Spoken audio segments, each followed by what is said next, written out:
We can start with your MLSIM update if you want. When it's Yeah, everybody's in yeah, here at 2. yeah, you start Uh, with the milestones. okay. Let me finish the agenda. Add comma hack. We had like 30 people in here last time. We can give it a couple minutes until we get like at least 20. Well, it's not 2 yet. It's not 2 p.m. That's true. Let's get Jason in here. I don't know how we can make it so people can just get in here. Maybe Mao, do you want to like look into that? How we can make it so that people Yeah, can just yeah. maybe we'll get more people talking next time if we figure that out. Yeah, I'm assuming it's just like a permissions thing, or maybe there's a way I can just have it be anyone. That would be a lot easier. I'll look into it for next time. Cool. I'm excited. You guys see all the work on the web stuff. Cameron's like reviewing stuff. There's movement on New Connect. You guys see the QDL.js package? That's pretty cool. We'll talk about that in a bit. Hey, Cameron. Hi. How's it going? Cameron's here. What's up, Cameron? We're just talking about all the cool web work. Very exciting. This stuff's been picked up again. Hey.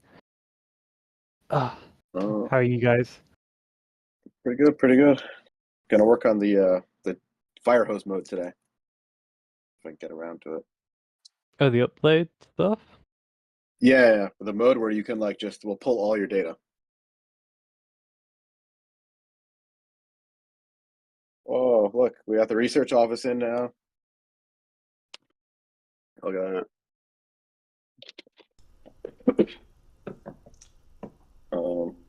Cool. It's 2.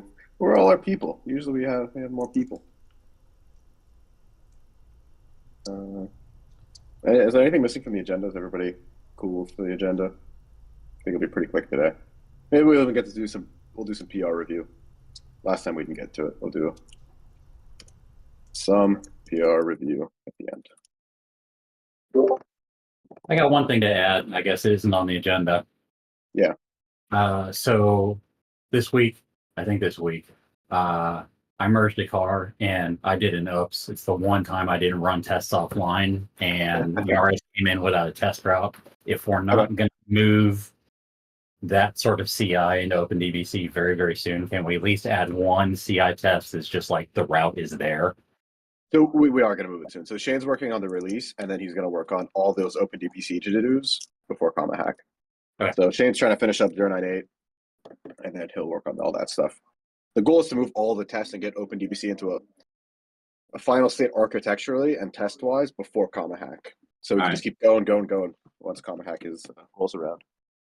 Do we actually know for sure? Because I don't know. Maybe you know.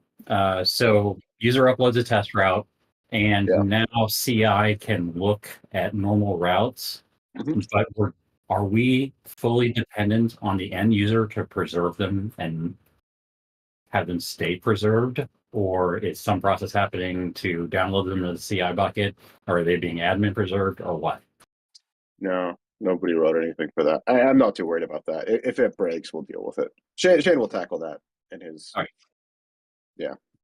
But now, so it uses I think the way this is working now is, I don't know if you saw that log reader refactor. It was like maybe a year ago now, actually, where it'll just like, you just give it a connect URL, you give it a route identifier, a segment range is what we call it now, and it just figures it out. It'll pull it from any of the sources.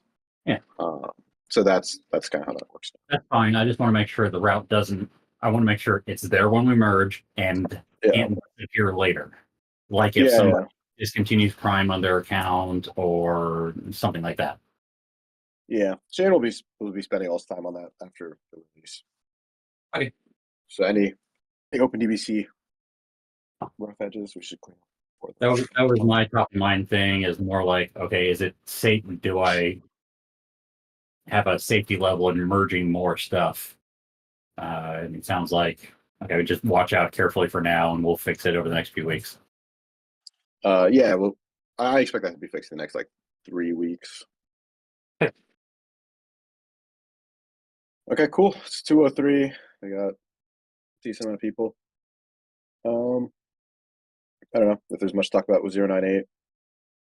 We knocked out a bunch of things, then added more stuff to the milestones. We'll We'll see. We got to get it out before. I want it to be in release in like 10 days ish at the most. Oh, I didn't share my screen.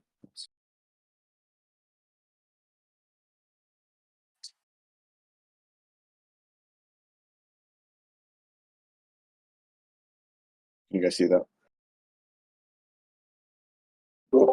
Yeah. Oh man, this deleter thing that was scary.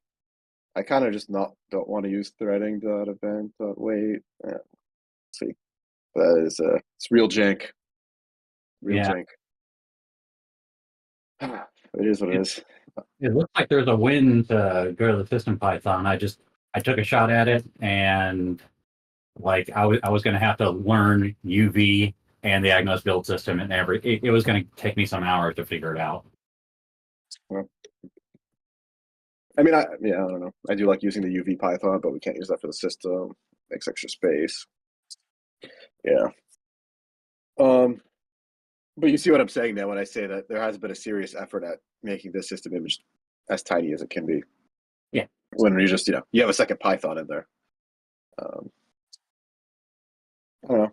There's still quite a few things to do. Most important thing are these two. We got some progress on getting fork data in the training set. So now we have docs for that. I'll show you guys what those docs are. Sunny's been making good progress. Not here. Right here. Guide for forks. So Sunny Pilot's been making good progress on this. Sunny's not in here to give an update. I think they're close. Oh, wait, yeah, he is. There we go. Yeah, Sunny, if you want to give your own update. Hello. Yo. Hello. Yeah, so we just have one more struct to kind of refactor over, and we should be done. I already tested Nice. everything. Everything's good to go. So probably by the end of today, master new should be ready. No stock structs are all completed, all stock, no changes. So we should be good to go after today. Cool. Yeah, just ping me, and I'll start running segments with the Python. Cool. Very exciting. I haven't heard much from. I don't know. What do we call the frogs guy? Just frogs? I'll call them frogs for now, unless somebody has a name. I haven't heard much on his side. Hopefully, they'll work on it. But very excited by the effort from the Sunny team. I hope you guys we understand. use GitHub projects to kind of track the PRs, but I dropped the link in the chat here. But basically, we just have like two more PRs to merge, and that should be it. So cool. Yeah. Sunny Pilot's very legit. You guys got GitHub projects, very legit. Yeah, we like it a lot. You guys have that like things a little better. So yeah, we got the review bot. Cool. I hope you guys understand about the support thing too. It's just like we really can't support. Support takes so much time already. yeah, we just want to see if it could be helpful, but just a good ask. Yeah. Fortunately, can't make that happen, but you're gonna be on a training set as of hopefully tonight. We'll see. Hopefully, get the first segments through, and we got good news for you. Cool. You seen? Is there a reason you sent me that tweet? Yeah, because I'm on my phone and I want you to show it when I do my update. Oh, okay. Yeah, let me show it. Whenever you're ready. No, not now. Whenever you're ready. No, yeah. Whenever... We're out to MLSim. Oh, we're at MLSim? Yeah, I just gotta load Slack 1 sec.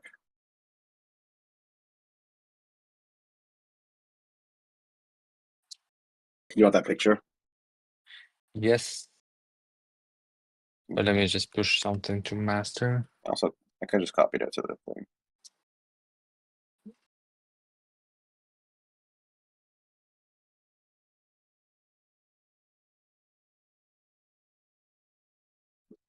Oh, okay. So as you guys can see here, I think this is this is where we're at right now. We have these metrics that we're trying to improve in our simulator.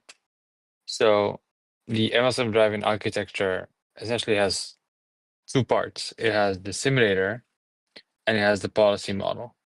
The policy model is trained inside the simulator, and the simulator is trained end to end using driving data. So using everyone's data, we train this big model that acts as a video generation model, basically, and it's our simulator. So that's where all the data goes now. The policy model is essentially trained on synthetic data. So the policy model mainly sees the data that's generated by the simulator. But we see a lot of people ask these questions, like, since you're training a simulator, why do you need more data? Why do you need more data? Well, we need more data to train the simulator. And as you can see in this graph, increasing the data size just improves the simulator quality drastically in terms of metrics that we care about.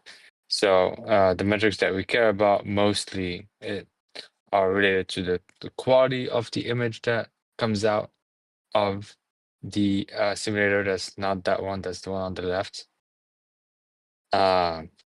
which is called LPIPs. If you guys can Google it, it's a simple image quality metric. We also look at the sharpness of the image, how's the image is looking, because these diffusion models main failure mode is when they start diverging, they start producing images that are sometimes too blurry or sometimes just white or black or weird images. So we look at sharpness also as a metric, and also how well we can condition these models. So these simulators are not just video generators. You want to ask them to go left and right by some amount, and that amount has to be respected by the simulator. So you tell them to go left 20 centimeters, you expect them to go left 20 centimeters. Currently, there's an error that's pretty high on this metric, and which is essentially our bottleneck right now in training policy models. So if the policy model asks for the world to move, uh, 10 centimeters to the right, but the world only moves 5 centimeters to the right, the policy model is not going to learn well. And this is what's happening currently with our MLSIM models. So we are working on improving So that's these that metric all the way on the. That's this metric all the way on the right. Yes. You guys see how this So, point plummets with data? yeah. So more data. That's for fixed model size, and that also decreases with bigger models.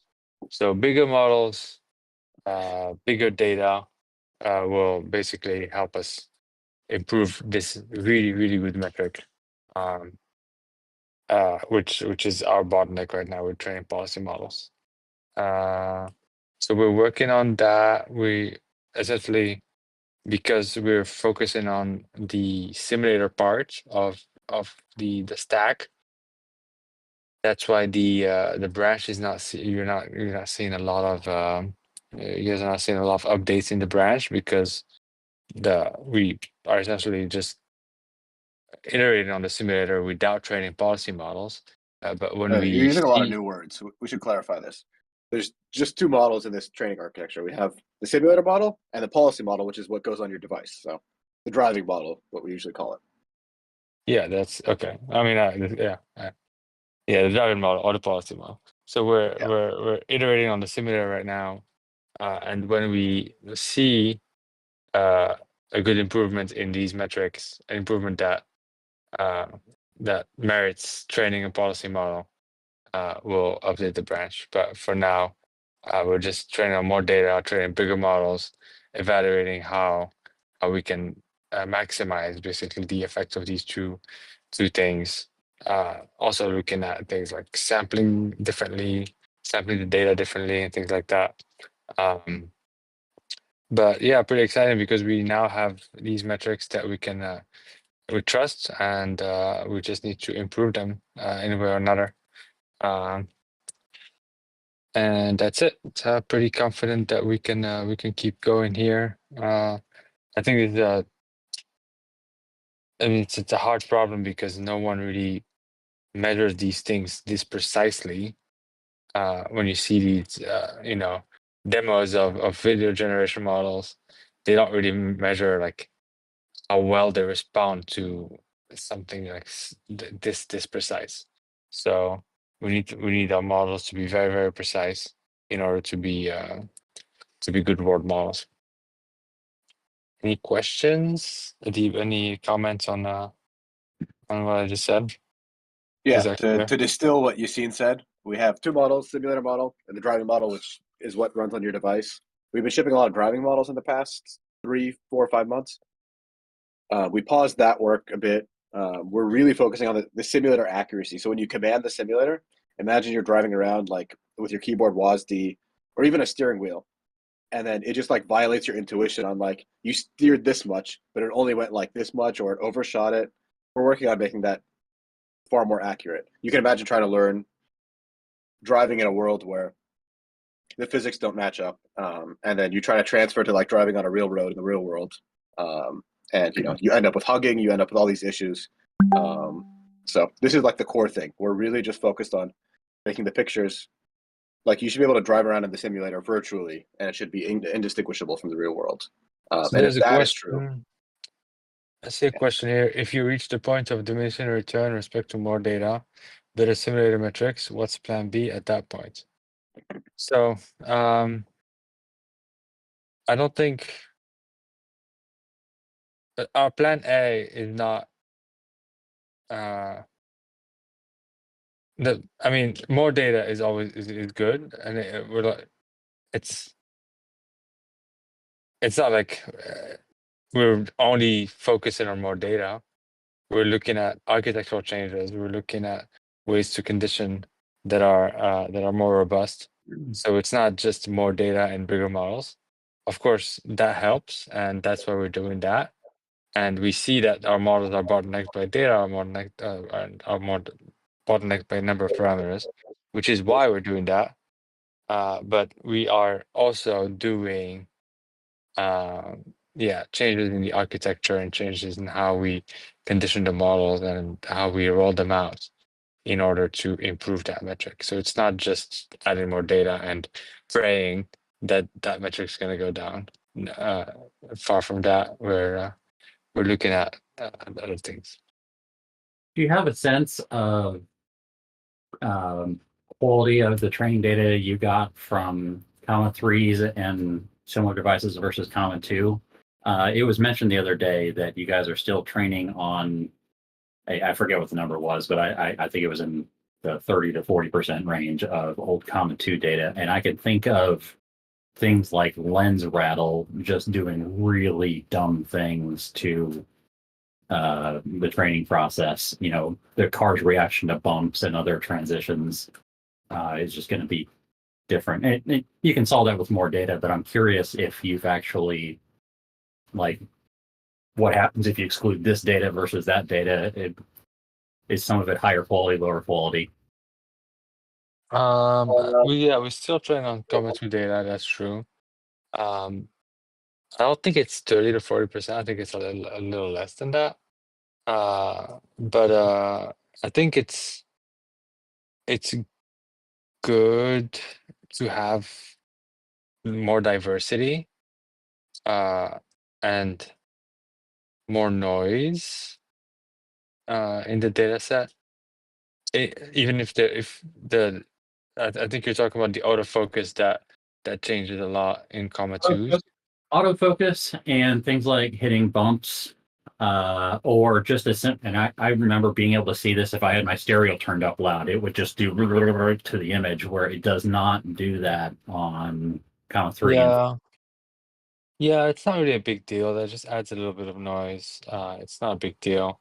I mean, the simulator model is trained on an extra compression version of the image, so it's compressed another time with some pretty severe compression. So you might not end up seeing all those weird artifacts. Sometimes you see them, which I mean, it's fine. It just adds a little bit of noise. It's okay. We're not at that level of accuracy yet. But You guys see these error percents? 30%. it's like 30%. Yeah, we want to bring that down to at least 10%. So how But, many I mean, minutes the of core question. driving is that? I'm sorry. What is data size? Is that like tokens or is that minutes of driving? Number of segments. Yeah, number of segments. Okay. Yeah, so minutes of driving. Yeah.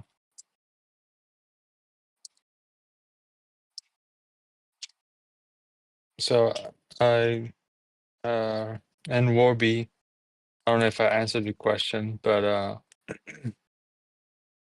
yeah, more data, bigger models always help, but we are looking into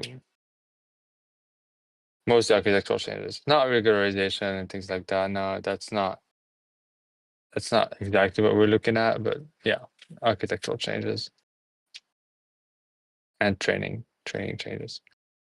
And scaling up training, scaling up data, scaling up everything. But Big yeah, the models. way we're talking about more data, because that's how you guys can contribute, and you guys can have, you know, a small part of your commute or a big part of your road trip in our simulator data. So yeah, a little part of you would be in our simulator. So that's why we're talking about that. That's how you guys can contribute. Curious, approximately how many parameters the simulator? We have multiple versions of the simulator. We experiment mainly with 500 million parameters and 1 billion parameters, but we can train bigger models. It's just that, you know, the bigger the model, the more you wait for it to train. So we obviously train our smaller models to do our experiments, and then when we're happy with some architectural change, we train a bigger model, and so on. But Do everything we you shipped in master has been what, like 300M? 500M? Yeah. 500. Okay. Mhm. Is it still valuable if I drive mostly to and from work each day? Not really. How do you deal with duplicate routes? We don't really right now. That's something we're going to look into. Yeah, right now we have like limits number of routes per dongles, right? We limit that in our training set. But in the download, in the fire hose mode, we don't deal with that. We will. We'll do some mining. Yeah, yeah. In our training lists generation, we do some kind of limiting of number of routes and number of segments per dongle ID in order to keep diversity. We also sample countries and things like that. Oversample rare countries. We've done this for like tall cars too, but we're really going to push on getting that good data. We'll let you guys know what the good data is too. So you guys saw the thing I posted for fork developers. Whoa, is Azure down? Is Azure down, Maxine? Because our API is having issues, and Hugging Face is having issues. Yeah. Sorry, guys. There's some issue in production. Doesn't happen very often, but check Azure status. There are no events. Whoa. Okay, Azure's having an outage. All right, cool. It's not us. All right, I don't have to leave the chat. Hopefully, Discord is not on Azure. All right. GitHub is though. Oof. Okay. We get a snow day here. Comma. It's still valuable. Oh, we already answered that. Blog post talking about how you curate. We don't really do that right now. So first we gotta. That's what we're gonna spend a whole bunch of time doing. We're really focused on delivering you tangible driving improvements this year, such that, you know,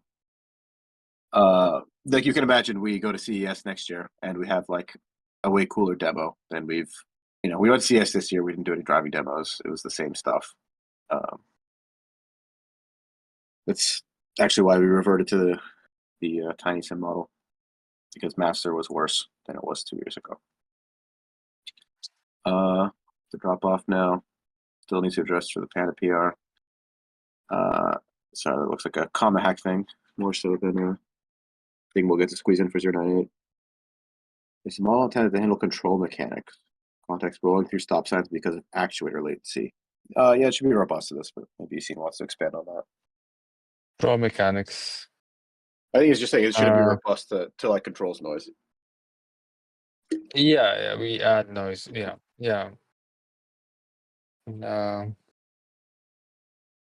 Yeah, the driving model is intended to be robust to all types of lateral noise, lag, all types of longitudinal noise as well. We add that during training. That's independent of MLSIM or no MLSIM.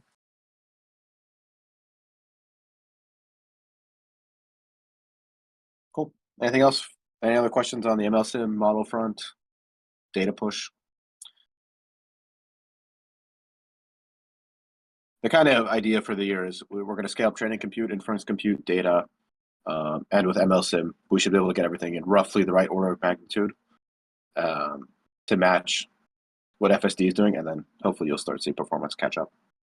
Kind of the gist of it. Yeah, we'll write blog posts. I mean, it's we gotta do the thing first. Yeah, we want to write blog posts about a lot of things, but you gotta do the thing. This is the low effort version of the blog post. Right now, you could imagine talking to the blog post. You can ask as many questions as you want right now. This is the notebook. This is the notebook and blog post before. Is Firehose mode when the device is in the bring it in the house and upload stuff mode? Are you going to send everything, or are you just going to speed up the cycle of evaluate segments and cherry pick more of them? Yeah, it'll be the latter. Right now, we don't even look at we don't even try to pick. We do basically no mining. We just check: is this trainable at all? Like, does it have any time stamping issues? Are there any sensors missing? Anything like that? So we have this stage called is trainable, and this is just like yes, no, can we train on this segment? And that's all we do right now when we pull segments. So to start, I see we still have the Azure outage. We can switch off of that. Clarify. So that's all we do right now. To clarify, what you're describing right now is our download policy. The data that we train on there is some filtering, there is some curation, even though it's minimal. There is some curation. Just wanted to. But the curation is just for can we train on this at all or not? That's for the downloading part. Yes. Yes.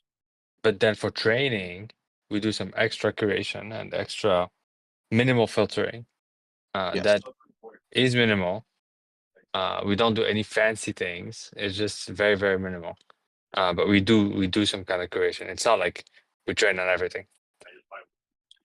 Do you think Firehose is going to reach far enough? I think so. So back in the comma 2 days before we launched the comma 3, we had like 20 or 30% of people opt into DM uploads, and it was kind of a problem. And the DM model suffered from this. When we shipped the comma 3, we added a little page to the training guide that said, "Hey, do you want to upload?" It was like basically forced you to answer yes or no.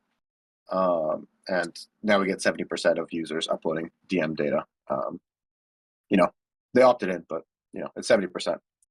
So if we get similar uptake here, people are always asking, how can we maximize our contribution? We'll make it fun too. We'll gamify it. There'll be like a nice map, a leaderboard. Some sort of point value, maybe. There'll be a point system. I'm rewriting our route by SQL table, and the only index it has is for comma points, which makes it very painful to do any kind of real queries on it. Not that we even run the comma point query anymore. So, fun tidbit for you guys. The only index that table has is for comma points. For columns, we don't need to populate anymore. Can I suggest you add this to your... Sorry, we can't. Anything that's not upstream OpenPilot, we can't train on. We just, you don't want to find that in the worst losses and be like, oh, okay, yeah, this car was never upstreamed, or it has some difference, some weird thing. It's like a comma pedal, and we don't know that you're overriding. What's the problem with yours? It's just missing a radar. Again, the thing is, I don't want to have to think about this. This is like so few cars, it's really not worth thinking about. Like your car may be fine and not actually cause any issues, but it just has to be basically zero overhead. I can't have, you seen complaining to me like, hey, you let all these weird cars through, and these are all our worst losses. But I And the think that data was a makes no joke. sense. I think that I, suggestion was a joke. I maybe it was, but I just want to explain the rationale here. Yeah.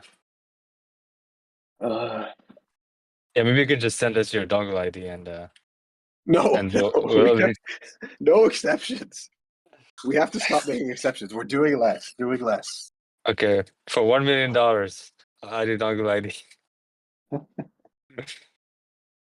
Please get a policy model. Oh, the other thing is the discussion that's been going on in Open Pilot Experience. Do not try to like change your driving for us. You don't need to do that. Please, I'm serious. I'll start banning people for this. It's fucking annoying. Let's let's be reasonable in Open Pilot Experience. Who suggested that? I don't know. There's some. Yeah, I mean, yeah, just drive. People are like, use study pilot models that have the ladeful policy. Uh, And yeah, hard please code be the flag to say engaged equals false or something. please be reasonable. Just drive normally. We don't really doesn't really Regardless matter. of what you do individually too, this will make no difference. You convince like 4 people on Discord to do this. This isn't going to make a difference. If you open source, yeah, again, open sourcing and blog posts, and we got to do it first. Cool. I think that concludes MLSim. People Yes. have questions later, we can answer and pop in, but Sounds I good. think we'll move on. Yeah, let me mute myself. All right. Thank you guys. Let's poke around with New Connect. I think this will be a weekly segment up until we ship New Connect. So there's been a whole lot of activity thanks to Cameron and our contributors. Yeah, quite a few PRs as well. Yeah, which is very cool. This was something I was going to post about, so I'm glad somebody just noticed it and fixed it up. Oh, I told them to fix that. Oh, okay, cool. Okay, cool. But I'm glad we have some active contributors now. Cameron, if you have stuff you want to, you think are good bounties for New Connect, feel free to put them up. Why doesn't this work? Oh, let's try the demo. All right, let's see where we're at. Uh-oh. What? It was working. Oh, wait, there's an Azure outage. Okay, we gotta be mindful of that. Okay, maybe this. In any case, why does show my location have a button? Why doesn't it just do it? Because you gotta request permission. If you haven't like clicked the page, you can't just like start requesting stuff. Oh, there's some like privacy thing. Okay, well, let's we could try to come back to that later. But I don't know. I'm starting to use it on my phone now. Now that New Connect is quite active, I recommend people try to swap Connect for New Connect and then post your feedback in the channel. We've got some contributors working on it now. Cameron's moving things along there. Hopefully, let's say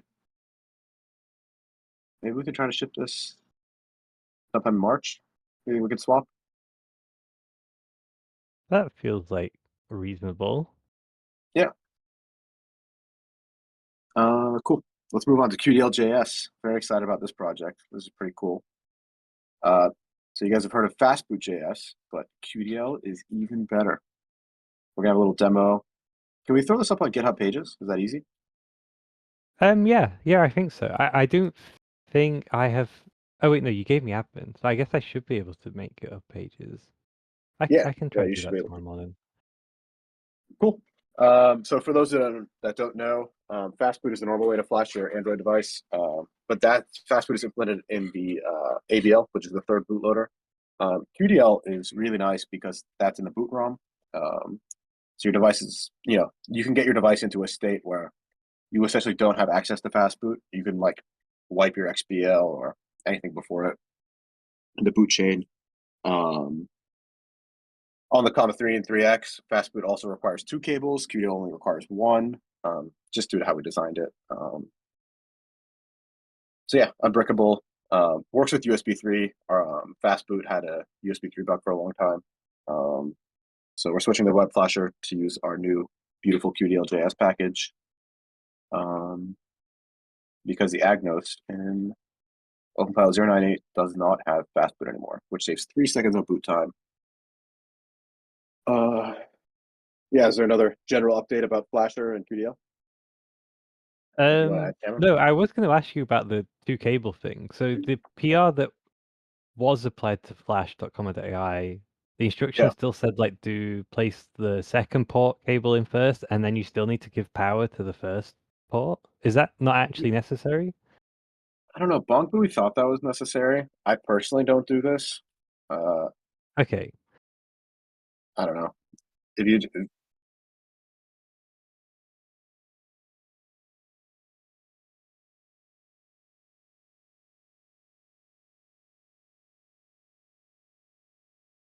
I mean, that shouldn't make it such that you can't flash. You just have to get the order correct. You have to put it in the bottom one first and then the OBDC. So that shouldn't affect whether you can flash it or not. I just don't think it should be necessary.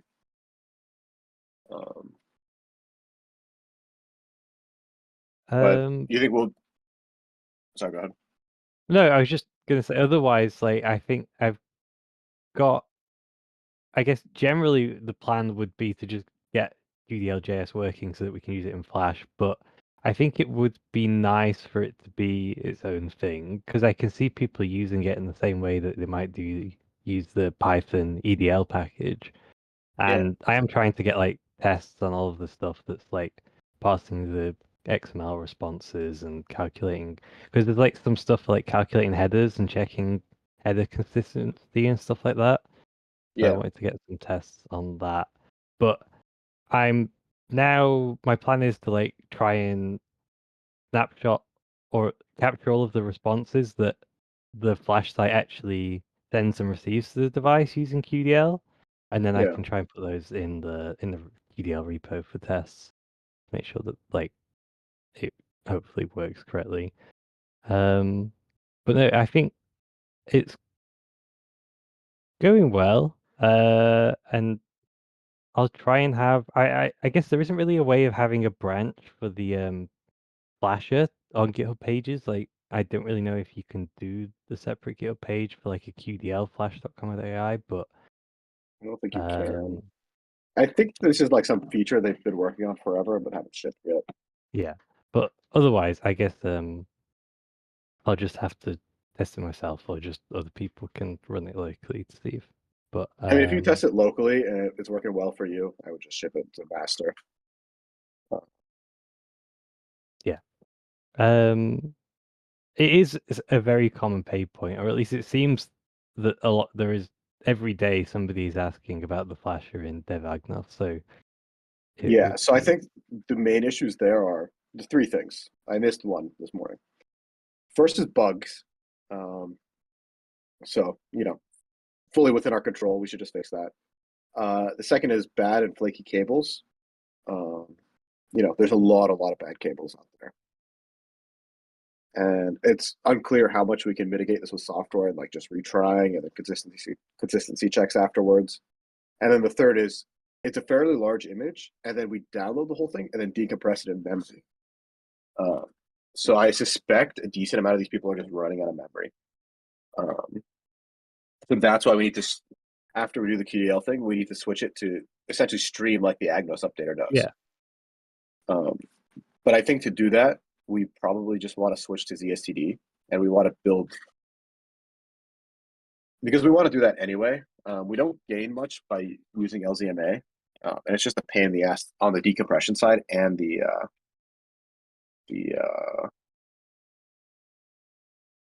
when we package up the OTAs, it takes forever. So the thing we have to do there, I just pushed, this is also somewhat related. There's a lot of things going on here. So to finish the flasher, the few things we need to do are switch to QDL, which blocks the release. So that just has to be done regardless of these other things first. Then we got to switch to ZSTD and stream it such that the memory requirements aren't obscene. It should work with like very, very little memory, and we should check this. Yeah. And I think that'll solve a lot of the issues. And hopefully the image just flashes fast enough where you're not trying to wait 10 minutes for it to flash over a shitty USB cable. If it's like 1 minute, and I think people will just generally have a better time. And then I just pushed all the Agnos images. So when we ship OTAs, we don't include all the images because we don't want to flash stuff that doesn't change, right? So I just published all the firmware that gets flashed in our production.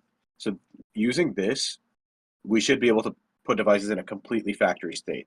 The only thing we can't do is like give you a new private key on your persist partition. Yeah.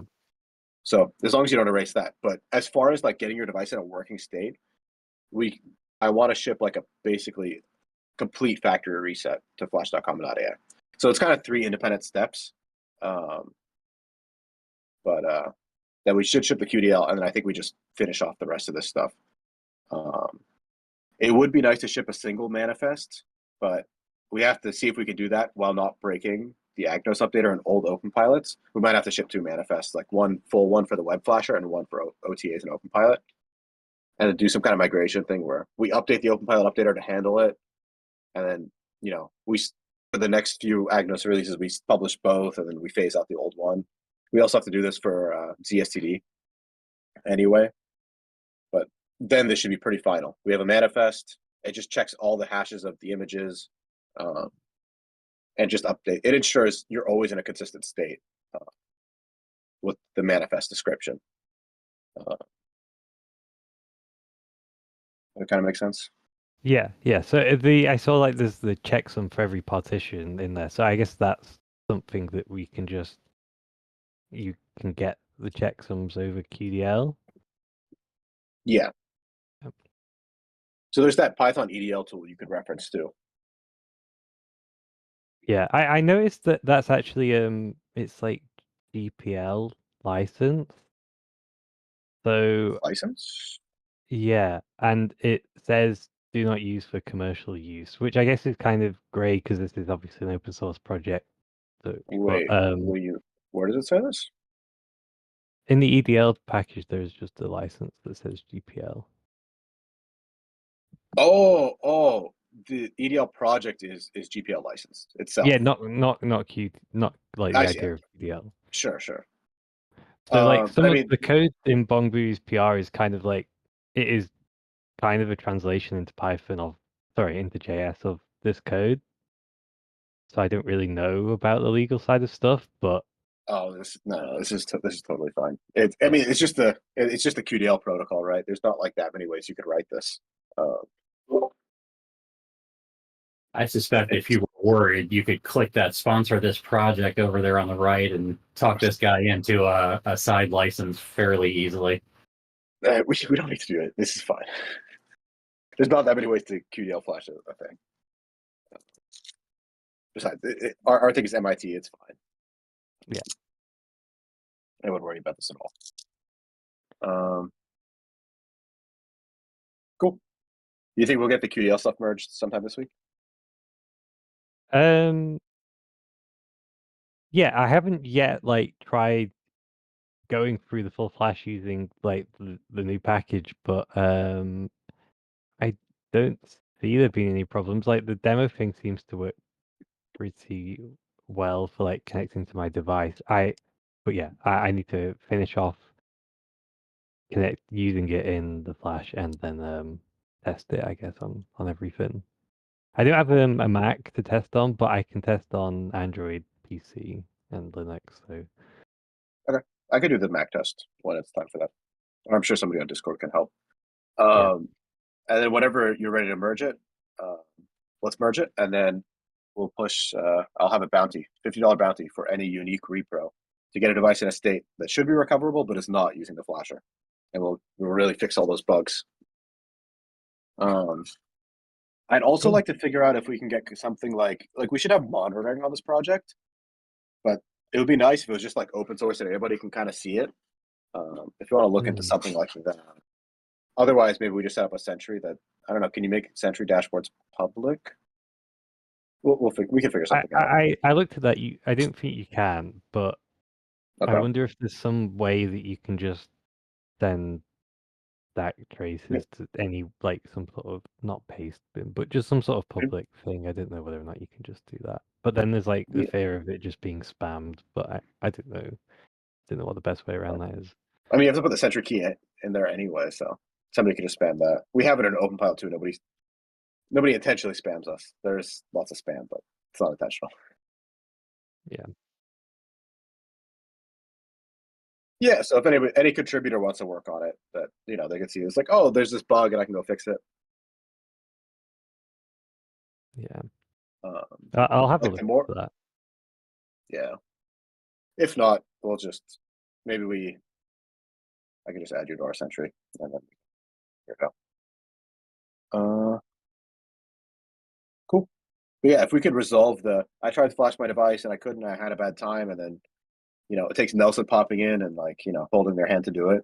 We could fix that. That'd be a huge victory. For us and for Nelson. Okay, cool. So that's QDLJS at Flasher. Comma hack. Wish Lucas was here.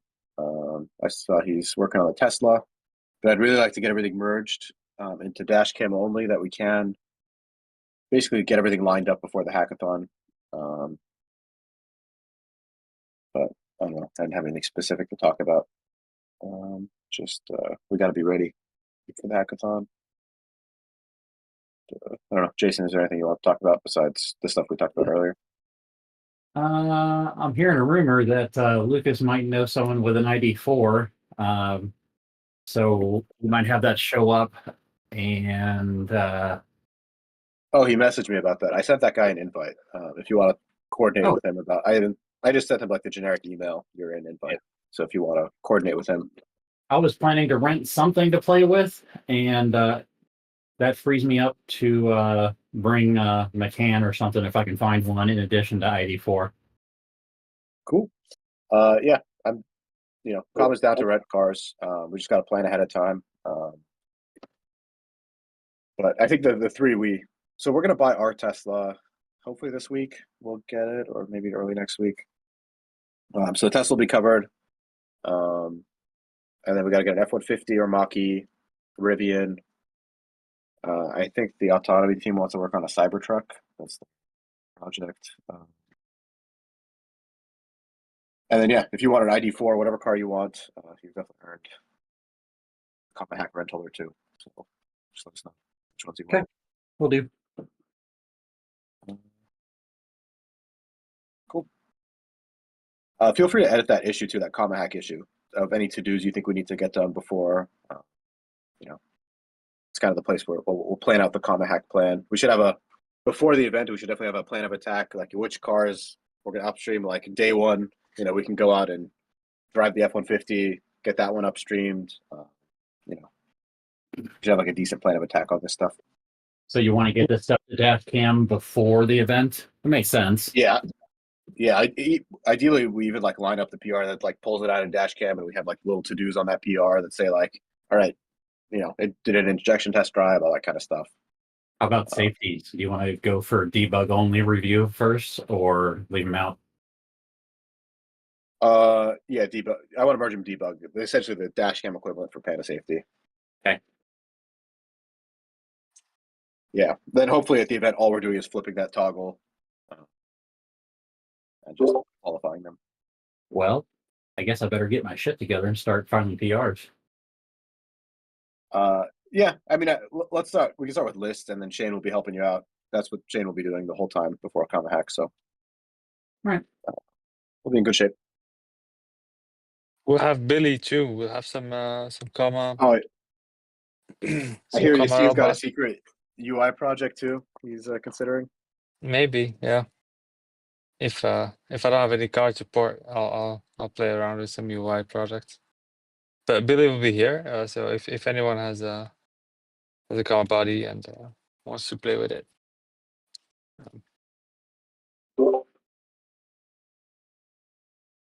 Okay, cool. We don't quite have time for some PR review. I got to get to something else.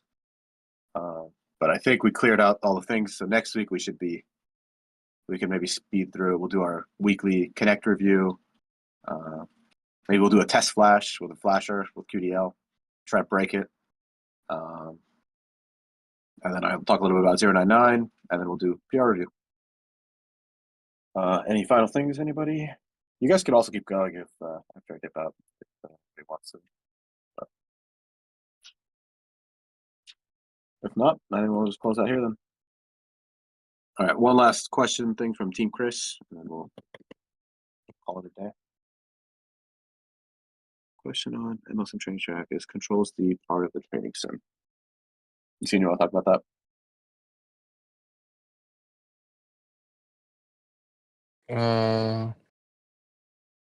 Is controls the part of the training sim? I think he's just asking, do we simulate controls? In the training sim. Yes, in training the policy model, in training the driving model, we do simulate controls. Yes, we simulate controls noise. We add even extra noise to the controls than to what actually happened in real life.